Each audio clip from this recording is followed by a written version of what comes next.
Hey guys, if you have been following me around on Instagram of late, you've probably seen me post a handful of stories about this thing. I was super hyped watching kind of the prototyping process take place. This is the Whiskey 2-4 Plate Carrier 24, and it is pretty incredible. So we'll take a look at it. We'll be as thorough as we can, and just keep in mind that it's still in the process of being released. So there's some small tweaks that have been made since I got this one that may or may not show up in the actual production run. So let's check it out. All right, guys, looking at the Whiskey 2-4 Plate Carrier 24, right? So this is a medium, obviously in multicam. And I was given some notes with this thing so that I can point out kind of what we know is going to change between now and the production run. So I'm just going to run through those so that I don't forget and make this super awkward for anybody further down the road. All right, so the production models are not going to have printed loop. I assume that means the Velcro, which, I don't know, take it or leave it. It's probably going to get covered up anyways, so it's really not a big deal. This stuff for sure is not a big deal. On the chest, I don't know. That would be, I think it looks pretty sweet with the printed loop right now, but I don't think I'd be heartbroken if I had multicam or coyote loop on there. The Cummerbund is not going to have the pull tabs, and that's referring to these right here. I double checked, so I know it is these. It's a well thought out feature. He's even got what feels like a little airsoft BB sewn in there, so you got some extra grip. But I can tell you from messing around with this thing, those not being there isn't a loss at all. Like, in theory, they help don and doff the plate carrier, but you really don't need them at all. They were not super intuitive, and you're not missing out by not having them. The front plate bag PTT kind of area here, these sides are open on this one, which would allow you to do a 90-degree alligator clip to mount push-to-talks. But it's going to have some added tabs that will get sewn into the seam and better anchor this little panel so you don't have this this giant pass-through. So that's a win for sure. Not a corner cutting or cost saving matter. And then the zipper back panel is going to fit just a little bit looser. We'll get there. Right now it's very, very much a precision fit, and it does make the zipper a little bit challenging to use. So he's going to give it just a little bit more wiggle room, which will make donning and doffing or removing the zipper panel a little bit easier. But that should be all of the differences, at least as they're known now, between this prototype and the production run. So let's kind of walk through what we're working with here so that everybody has a good basis of understanding. So the plate bags themselves are sold as a standalone item, and those are $200. So that is your front and your rear bag with the built-in shoulder straps. The Cummerbund itself is going to be $125. It is a structured Cummerbund, which is really well thought out. It's kind of mind-blowing what's going on in this Cummerbund. And then the zippered back panel is a $80 add-on. It does come with zippers. The Plate Carrier 24 comes with zippers right off the get-go, but the panel itself is $80 after the fact. The panel is really cool, but we'll get there kind of as we work our way front to back. All right, so looking at the front plate bag, it's pretty feature rich for a $200 plate bag. Like, even if you don't necessarily want a structured Cummerbund and you throw something else on there, the plate bags for $200 are, in my opinion, a phenomenal deal. I will caveat all of this, and I should have thrown this up front, is that he did send this to me. In all honesty, if he hadn't, I 100% would have bought one at market value. Like, everything that went into this thing, it is an absolute competitor with the SPC, JPCs for sure, the Faro, even kind of an AVS if the harness is not necessarily winning you over. This is a very well thought out plate carrier, and I'm a big fan of it. So I definitely would have bought it. Him sending it to me absolutely helps me get it to you guys a little bit sooner, as I don't have, you know, all the disposable funds in the world to buy this stuff. All right. So working through, looking at just the front plate bags to start with. So you've got tabs on the side, which I believe you could put a tube on there if you wanted to. I don't have a tube on there because I have the structured cummerbund, and the structured cummerbund is phenomenal. For $125, you'd kind of be silly not to go that route. All right. But it is set up so you have some provisions for different attachment methods as needed. You will notice there's a tab very similar to the SPC with how this attaches on the front plate. You can't see them too well, but there's side release buckles hidden up here, so you can mount those or remove those depending on what you want. If you want G-hooks, you can absolutely do G-hooks, or you can put those side release buckles in there. You definitely have to take the plate out of the bag to get those out of there, and it's probably going to be a little bit of a fight to add or remove those. So mine came with the side release buckles installed. The way he configured this with this flap going over the buckles, I don't have any drive or desire to get away from side release buckles, so I would absolutely keep those on there. So you have this kind of admin flap built on here. So that is where all of your zippered space is contained. So it is part of this flap and not part of the front plate bag. It is sewn on the side, so it's not removable. But it's a nice streamlined package that kind of helps protect and hide those side release buckles so they don't really get in the way. One of the big downfalls, in my opinion, of using side release buckles for your placard is that it can get in the way of mounting a push-to-talk. This solves that problem. Your push-to-talk just goes on top of the side release buckle, so they're stacked and essentially taking up the same real estate.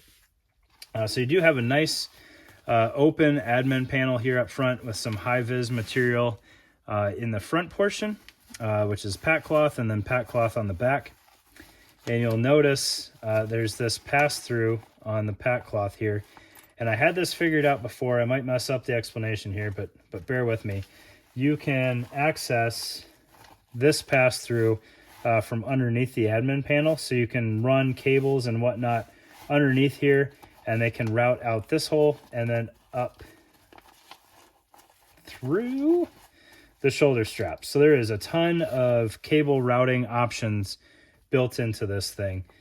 You can't pass them through, at least I don't believe you can. So you can't pass them through the side of the push-to-talk panel, but you can go immediately underneath that. So if you've got internal radios, you can route, antenna cabling up through there.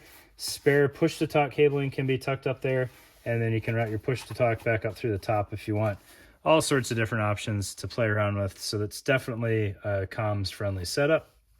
You can also use this pass-through if you really needed to eat up a bunch of shoulder strap. You can bring it down through there, and you've got that room there as well. And I think that also comes into play. He has an add-on tubes compatible shoulder strap. It's $30 for one side or $50 for both sides, and that will adapt these shoulder straps to use tubes. I don't have one yet. I can't remember if I ordered one. I just made an order from him for some other items to show how that works, but I don't have it on hand right now. But you can make the shoulder straps tubes compatible for an added fee. You do have dual zippers on this admin panel, which is nice. So, if you've got taller items, you can kind of stage it. So if you had a pen stuck in there or something like that, you have room for that to stick out the top. And you can access it from either side. And then if one zipper fails, you can still close the pocket. The only downside on this admin panel, and this is purely personal preference, is there's no organization in there. I would have liked to have seen some elastic sewn in there to help keep things upright. But it is a nice sized pocket. It's not overly deep, so even if you had some loose items in there, they're probably not going to bunch up too much, and they'll be readily accessible. The front panel here is laser cut moly with Velcro on top of it. And then you can see this seam here So I'm not going to be able to separate it very well, but there's 2 layers of Velcro in here, so it will seal shut. And those are going to be used for push-to-talk panels, if you will, that will allow you to mount a U94 using 1 wrap and then secure it in here. It's going to be a Tegris type panel so that you can have your push-to-talk slide in there, and then it's on a nice rigid backer to keep it stabilized.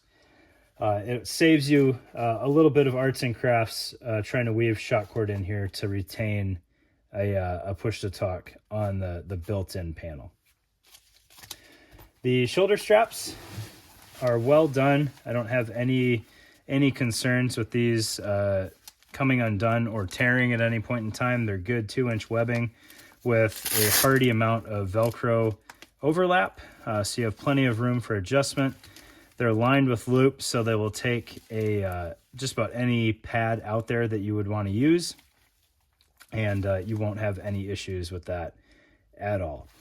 I just noticed these tabs here. That might be where the tube attaches when you change the tubes, and then I think you fold this strap out of the way and tuck it back down through the plate bag. I believe that's how it works.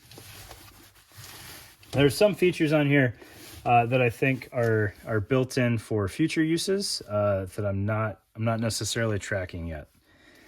So keep that in mind as we go through this. We will come back to the cummerbund, so fear not. All right, looking at the inside of the plate bags here, or the body face of the plate bags, you do have some 1 wrap sewn into the seam on the front bag, and then you've got Velcro, loop Velcro on the inside there. So this will take pontoons or any other padding that you wanted to add to get some standoff from your body armor, and then it has a stretch panel on the inner face there.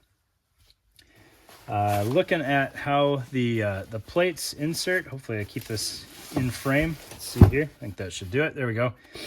You've got nice Velcro continuity here, so you can see good long flap that engages with the sides, and it helps kind of negate some of that bunching that occurs in the middle of the plate bag just due to the curvature. And then there is a strap here that will help keep your plates anchored in the plate bag and make sure that they're all the way as high as they can be. If you've got some goofy shorter plate, or maybe you used a size small in here, it'll help bring that up to the top and keep your plates from moving around. The plate bags themselves are lined with high-vis material. That's not necessarily a needed feature, but it doesn't hurt anything at all. And if you really had to, if you were hurting, you could turn your plate bags inside out and use them as a signal panel. I don't necessarily know that was the intended purpose, but Whiskey 24 likes to line things with high-vis material, and I'm a fan of that for most applications. All right, looking at the rear plate bag, it is very much the same on the interface.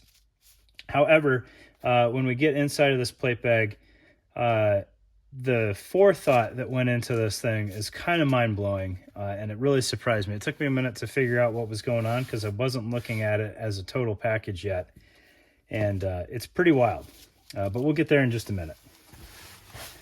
All right, so looking at the rear plate bag, we've got this laser cut portion that's sewn on up here.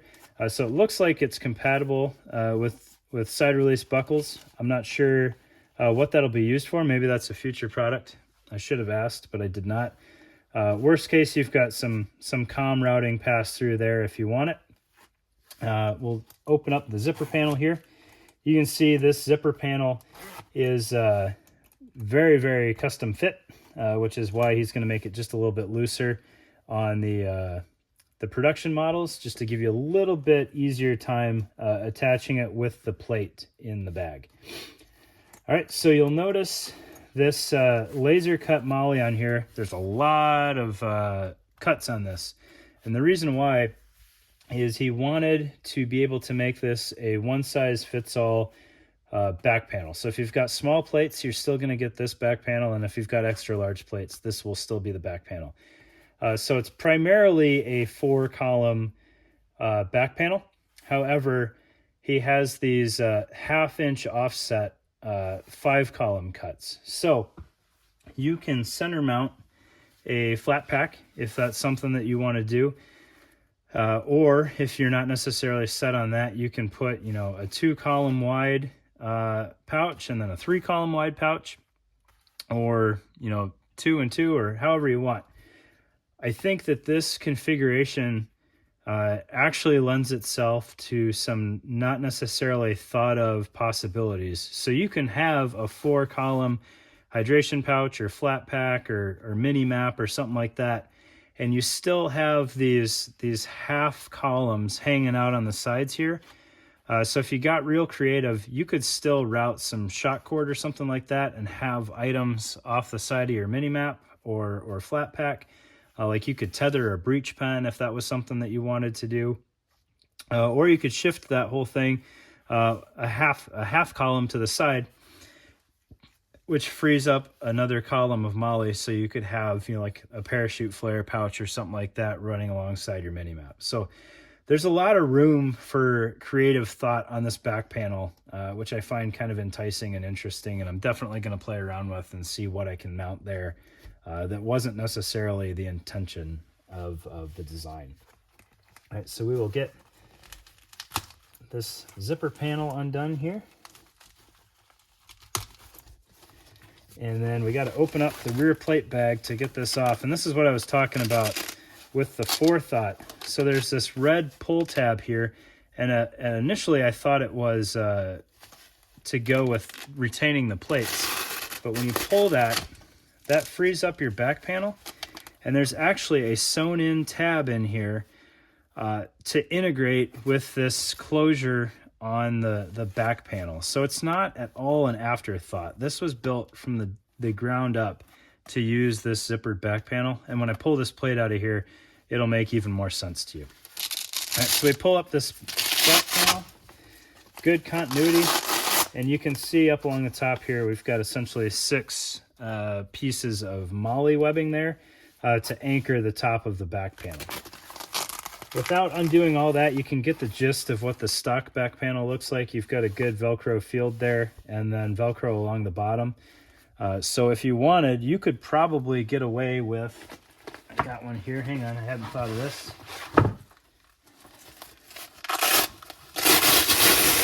Oh my, sorry about that. You could get away with putting the LBT back panels on here. There's enough Velcro continuity that you wouldn't have any concerns. If you actually, you know, press that down and mated it, it would stick on there just fine. But with that kind of tucked up out of the way, oh, that worked out really well there. You can see how the Cummerbund mounts in the back here. So it's got a Velcro pass-through, so you could use your Pharaoh style Velcro Cummerbunds on here, or if you were really, you know, really attached to Cry style, you could get the grid adapter from VXV Concepts, throw that on there, and you should be able to mount Cry style back panels on there, or Cummerbunds on there just fine.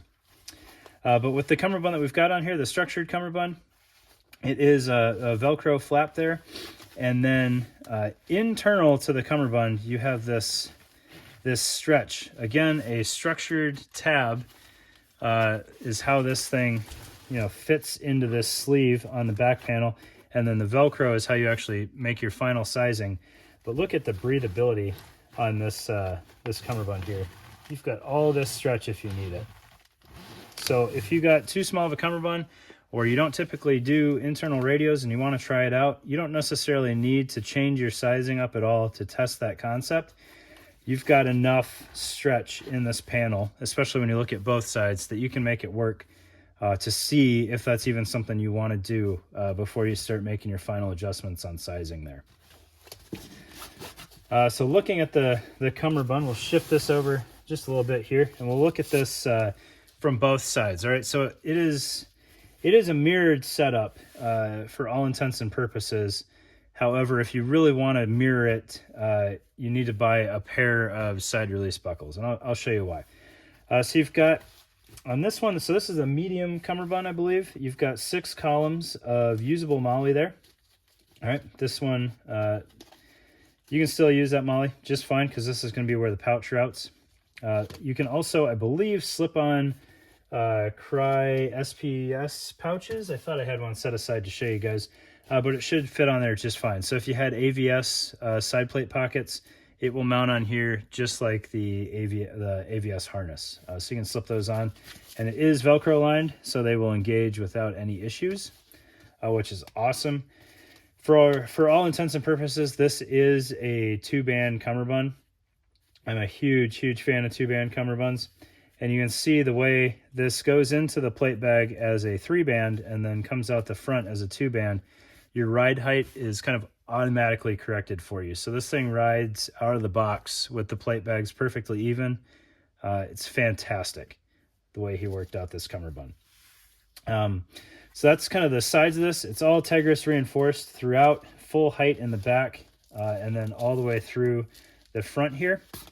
And when we look at how the cummerbund attaches in the front, you have 2 options here. So you have what is essentially the fixed side, if you're used to an AVS, where you insert the tab and then pull that Velcro over. So if you have a placard on top of this, that side is in essence the permanently mounted side, even though it's really not that big of a hassle to undo. And then this side, you tuck in your tab and you have your 1-inch side release buckle here. You can see me using that tab there. Could have done just the same thing with the cummerbund as a whole. So this is your quick release side of the cummerbund. Now that is completely reversible. So you can see the tab over here and you can see the tab there. If I wanted both sides to be quick release, I just have to buy another set of buckles and I can mount it there. And then this panel will tuck inside. So you can see on this side, that panel is tucked inside of the cummerbund and secured with a little bit of Velcro in there. So either option, if you want both sides to be the permanently mounted option because you don't want to deal with any side release buckles, you can do that, or you can have side release buckles on both sides. And I wasn't necessarily won over by the side release buckle in concept, but once I got it and I was playing around with it, losing this one column of moly does not seem like a huge loss to me, especially since you can still mount things internal on the cummerbund. So even having both sides quick release, in my mind, isn't a loss. If you want internal radios, you can still do like an Axle B-Wing on here or the Cry Airlight radio pouches. Those should fit just fine and allow the pass through while having a radio internal. And I can pull one of those out and make a separate video on it just to confirm that, but I don't see there being any issues with that. All right, so that's the cummerbund, and then I'll just show you the inside of the rear plate bag here a little bit better. So there is your closure flap, and you can see the ride height flap here for the plates. So we'll pop that, pull the plates out, and you can see this tab running the length of the plate pocket here. That was put in there, from the get-go to interface with the flap from the zip-on back panel. We'll get this flap out of the way here. This plate pocket closure flap would close, and then this would come in here and tuck on that internal flap to keep everything married up nicely. Really well done. And if you needed to ditch your back panel for whatever reason, you don't have to take the plates out to do it. Like I showed you, this pull tab will be accessible. You pull it and you can still get the rear, the back panel off without removing plates. And then these weren't in place when I started this video, and I apologize, but there's also zipper keepers. So this is where that little bit of slack will help later on. You close your zipper here. This is me struggling. This is not a poorly designed vest by any stretch. This little elastic piece here, tuck that over your zipper tab, and it locks everything in place. I cannot express how impressed I am by this plate carrier. It's not the lightest plate carrier that's ever been made, and it's not necessarily the least bulky plate carrier that's ever been made, but it is exceptionally streamlined in how everything fits together, and it is so comfortable with ESAPIs and backers, it's really mind-blowing how comfortable this plate carrier is out of the box. The Cummerbund does a phenomenal job. The stretch in the back is just enough that it's going to stay snug but not tight once you get it sized to you. The shoulder straps, you know, with just the loop as the only padding on here, it was very, very comfortable. It fit well, despite not being in the best shape right now.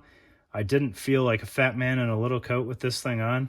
Everything just fit the way that it was supposed to, and it felt like equally as comfortable as any other plate carrier that I've had that I've spent much more time dialing in the sizing on. Super intuitive to use, placard friendly, quick release Cummerbund, structured Cummerbund, built-in admin pocket, comms routing, the potential to put padding on the inside or potentially some other options in the future. You know, well done back panel with lots of mounting options. Everything is nice and streamlined. I'm really, really impressed with this thing. $200 plate bags are a win.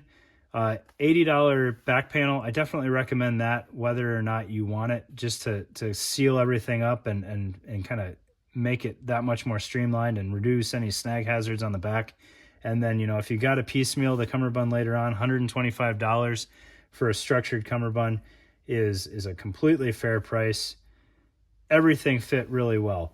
I will say, like, the only concern I have is, you know, with the available MOLLE on the sides here, if you know that you're going to have side plates or you know you're going to have internal radios, step up a size. Unless if you're a very small medium, you're probably still fine with medium. I'm on the upper end of medium, so I would step up to a large to run that stuff internal.